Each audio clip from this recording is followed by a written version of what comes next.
ప్రముఖ సినీ నటుడు హిందూపురం ఎమ్మెల్యే నందమూరి బాలకృష్ణ త్వరగా కోలుకోవాలని ఆకాంక్షిస్తూ పశ్చిమ గోదావరి జిల్లా భీమవరంలో ప్రత్యేక పూజలు నిర్వహించారు. కాకినాడలో జరుగుతున్న సినిమా షూటింగ్లో బాలకృష్ణకు స్వల్ప గాయమైన సంగతి తెలిసిందే. ఈ నేపథ్యంలో భీమవరంలో ప్రసిద్ధ పుణ్యక్షేత్రం శ్రీ సోమేశ్వర జనార్దన స్వామి ఆలయంలో తెలుగుదేశం పార్టీ నాయకులు, నందమూరి అభిమానులు ప్రత్యేక పూజలు, అర్చనలు చేశారు.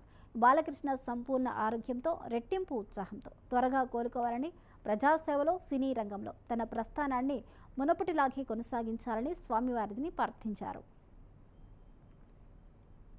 ఎన్బీకే 111వ చిత్రాన్ని మరి షూటింగ్ నిమిత్తంగా కాకినాడ బోట్లో జరుగుతుంటే హార్బర్లో మరి నిన్న ఫైటింగ్ సీన్లో మరి ఆయనకి చిన్న యాక్సిడెంట్ జరిగింది. మరి కాల్ ఫ్రాక్చర్ అవుతాం. మరి ఎంతో చిన్న పిల్లవాడు మనస్తత్వం, 111 చిత్రాలు ఆయన యాక్ట్ చేస్తామంటే చాలా చరిత్ర.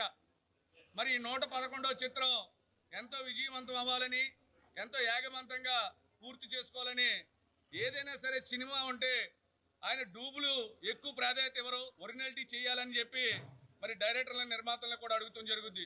అందులో భాగంగానే నేను ఒరిజినాలిటీగా చేస్తాంలో కొద్ది కాలుకి ఫ్రాక్చర్ అవుతాం జరిగింది. మరి ఆయన త్వరగా కోలుకుని కాల్ ఫ్రాక్చర్ అనేది రిక్వైర్మెంట్ అయ్యి, అలాగే ఏదైతే 111వ చిత్రం ఉందో సినిమా షూటింగ్లో పాల్గొని చిత్రాన్ని త్వరగా